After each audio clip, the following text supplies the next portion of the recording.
Ties Talk, ladies and gentlemen. Today is November the 18th, 2001. Hey, baby boy. We're going to be talking about some Impact Wrestling because I joined an emotional, sad main event. It's not because someone got injured. It's just, you guys know what it is. And we got the first bracket of the Knockouts Tag Team Tournaments. And Jordynne Grace looks like she found a tag team partner. It's just, this person was about to retire. The only person I remember that might retire and had her last match at Impact Wrestling was Gail Kim. Will it be Gail Kim? I don't know. Who will be teaming up with Jordynne Grace at the Knockouts Tag Team Tournament? We're going to find out because she's going to show up next week. So that's what happened. And, ladies and gentlemen, we might find out who shot Bravo because the Deaners told Tommy Dreamer, if you're done looking, see who killed Johnny Bravo or shot him. Because he's not dead. He's just in a hospital with a bullet in his body. But, ladies and gentlemen, they said how you should ask Johnny Swinger. You should question Johnny Swinger and check his fanny pack. And in that fanny pack, he pulled out a gun. He pulled out a gun. My goodness gracious. Why would you have a gun in a fanny pack? Well, it was pointing out. When he came in, you actually could see the gun. It looks hard because it matches with the fanny pack. The fanny pack was black and the gun was black. And then he pulls it out and Tommy Dreamer was upset. Said, you have a gun, so you shot him. And now he's going to have now the return of the Wrestlers Court next week. That's going to happen. Ladies and gentlemen, let's get to the matches because we had some decent wrestling matches. And ladies and gentlemen, the next month, Impact Plus pay-per-view is now called the Final Resolution. If you guys didn't know any of these pay-per-views, TNA used these pay-per-views before. In TNA world, in the TNA era. Now they're on Impact Plus. I'm still happy that they're still using these pay-per-views.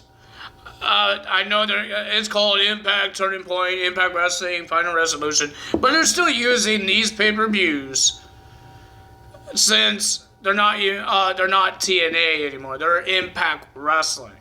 That's a pretty cool thing to do. That they still use it. I believe it's like Dixie Carter's ideas with the pay-per-views, stuff like that. When she was the boss of Impact Wrestling, the owner. Now it's Scott D'Amore. I don't think Scott is the owner. He's just the boss. I don't know he's the owner. Is he the owner? I know he's like the VP or something. Or something like Vince, Triple H, the COO. Something like that. I don't know. And ladies and gentlemen, we did hear that, I believe it's next week. I don't know it's next week. But we have Ethan Page will be versing a phenomenal opponent. Looks like they're trying to say AJ Styles is making his return, but AJ is part of WWE. Why would he come to Impact Wrestling? I don't think Vince will let him do that. You see what happened to Zelina Vega trying to do Twitch? She got fired. You think AJ Styles is allowed doing Impact Wrestling? No, he's going to get fired if he does that. So, ladies and gentlemen, let's get to these matches. Let's go. I don't think there's a lot of big segments or big things that happen yet because it's the end. It's the first week of after a pay-per-view. So, yeah. So, ladies and gentlemen, we have Moose versus Willie Mack. It's a rematch from Turning Point because Moose got the win, but he wasn't done.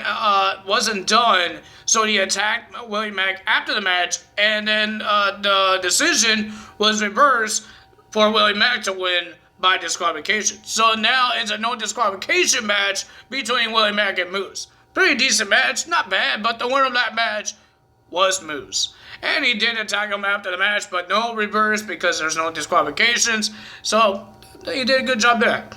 Then we had Suicide versus a newcomer, Gio. Gio? Is G-I-O. How do you spell that? How does that sound? Gio? I don't know. They said his name, but I forgot his name. It's 3 more letters. How do I not know what that is? Well, this match got cut short because Joe Doring, that he made his return, he was on Impact Wrestling before, like in 2005, but now he came back with Eric Young to attack Suicide and Gio as well. Ladies and gentlemen, they came out to attack them, and now it's their world, not just Eric Young's. It's their world now. Joe Doring, I still don't know who this guy is. I tried to look him up, and I still don't know who he is. I don't think he ever been in WWE, but he's been in Impact Wrestling. But I didn't watch TNA in 2005, so I don't know. Then we have Brian Myers versus Crazy Steve. Pretty decent, not bad. I enjoyed it. But the winner of that match was Brian Myers. Gets the big win. Then we had the Knockouts Tag Team Tournament starts. We had Nabeya and Havoc versus Taneo Dashwood and Alicia Edwards. I don't know how this works, but it worked, but they did not win. Nabeya and Havoc gets the win because Taneo Dashwood didn't want to verse the big, strong, former Knockouts champion Havoc, so she tagged herself in and bad things happen. Now Alicia Edwards loses, and now Nabeya and Havoc advance to the tournament. We have Hernandez versus Paula Ball, but they still want to find this wad of cash. I think Tasha Steelz has it now. I think that she does. I lost track who won it. Who took the money. But now we have Hernandez versus Paula Ball. Hernandez, I'm still surprised he's still in Impact Wrestling. I know he made his return, he left, he made his turn, but I'm surprised he keeps coming back and coming back. I guess he's in a good relationship with the Impact Wrestling. That if he leaves, he could come right back. I'm guessing. I guess that's what it is, right? Because why would this guy left like how many times and then he comes back and then he left again and he comes back? Like, this guy has to be in a good relationship with all the producers or the bosses. I don't know. But ladies and gentlemen, the winner of that match was Hernandez. I believe he did a top rope dive onto Paula Ball to get the win. Then we had Rich Swann teaming up with Trey to versus Wentz and Dez. The Rascals came out all together for their last time, because ladies and gentlemen, this is their farewell match that will be in Impact Wrestling. It's not like The Undertaker. Undertaker's retiring. But the Rascals are out of Impact Wrestling. They did not sign new contracts. They only been there for 2 years. The only sad part is that I think Dez and Wentz should be tag team champions and Trey should be X-Division champion. In the past, but they didn't win no championships. And ladies and gentlemen, it is emotional because look, these guys were amazing. I think they will still be amazing wherever they are going to be at, AEW, WWE, or New Japan, wherever it is. These guys are amazing to see. I was always a fan of these guys. When I heard about them making their debuts, well, I've seen videos of it because I wasn't doing Impact Wrestling results that time. I don't think I was.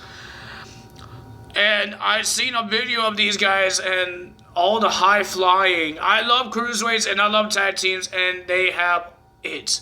They have everything. They're a tag team and they're a cruiserweights, but there's 3 of them.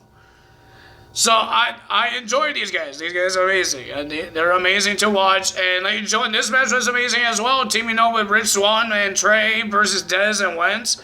Pretty decent match. No, not pretty decent. Pretty good match. I enjoyed this match.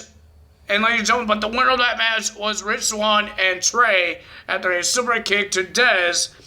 And ladies and gentlemen, they were crying. They were hugging in the ring. Because, ladies and gentlemen, after that 1, 2, 3, you know it's over. And you go home and you don't work at Impact Wrestling anymore. It is very sad to hear that these guys are out.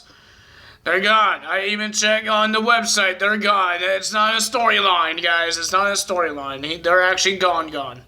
But they were hugging, they were crying, and they hugged Rich Swann because they're best friends. But ladies and gentlemen, they hung up their jackets, the 420 jackets they wore. I think the past 2 years they worn it. Since they were part of Impact Wrestling, they worn it, and now they hung it on the ropes, and they left. But at backstage, of course, somebody has to ruin it.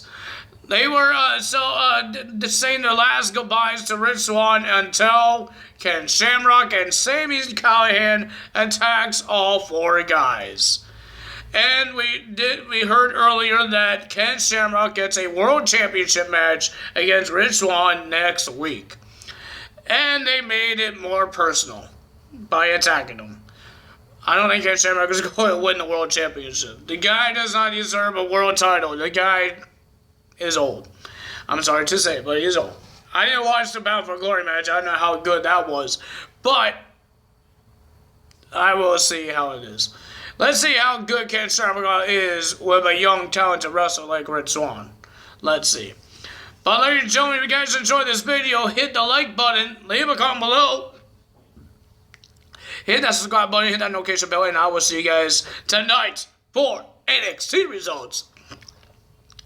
That is all for me right now. Tyler's out. Bye!